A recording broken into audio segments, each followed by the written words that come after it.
নমস্কাৰ এই মুহূৰ্তত এক গুৰুত্বপূৰ্ণ বাতৰিলৈ ষ্টুডিঅ'ৰ মজিয়াত মই পল দাস যোৰহাটৰ বাহফলাত এজিপিৰ কৃষক সভা সম্পন্ন হৈ যায় মহিলা আঞ্চলিক পৰিষদ গঠন কৰা হয় উক্ত সভাতে শতাধিক অগপত যোগদান নিউজৰ এক ৰিপৰ্ট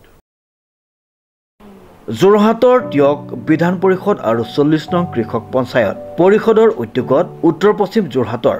বাহফলাত কৃষক সভা অনুষ্ঠিত হৈ যায় অসম কৃষক পৰিষদৰ কেন্দ্ৰীয় উপসভাপতি তথা বিধান পৰিষদৰ সভাপতি ৰূপক দত্তৰ সভাপতিত্বত স্থানীয় ৰংগমঞ্চত অনুষ্ঠিত হোৱা কৃষক সভাত কৃষক পৰিয়ালৰ সুৰক্ষিত ভৱিষ্যত নিশ্চিত কৰাৰ লক্ষ্যৰে আৰু কৃষক পৰিষদে গ্ৰহণ কৰা কৃষকৰ পদূলিত কৃষকৰ পৰিষদ কাৰ্যসূচীৰ সম্পৰ্কত বিস্তৃত ব্যাখ্যা আগবঢ়োৱা হয় কৃষক বিধান পৰিষদৰ সাধাৰণ সম্পাদক বিদেশ্বৰ কামানে উদ্দেশ্য ব্যাখ্যা আৰু অগপ যোৰহাট জিলা সমিতিৰ সাধাৰণ সম্পাদক গৌতম দলে আদৰণি ভাষণ আগবঢ়োৱা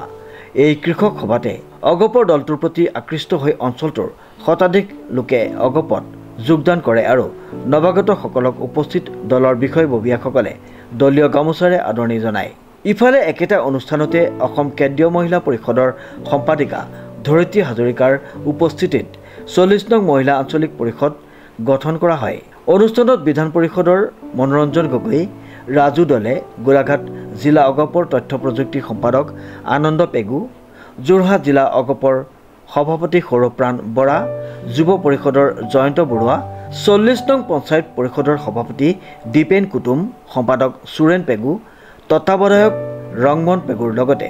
দলৰ বিষয়ববীয়া তথা স্থানীয় ৰাইজ উপস্থিত আছিল যোৰহাটৰ পৰা প্ৰশান্ত গায়নৰ ৰিপৰ্ট নিউজ নাও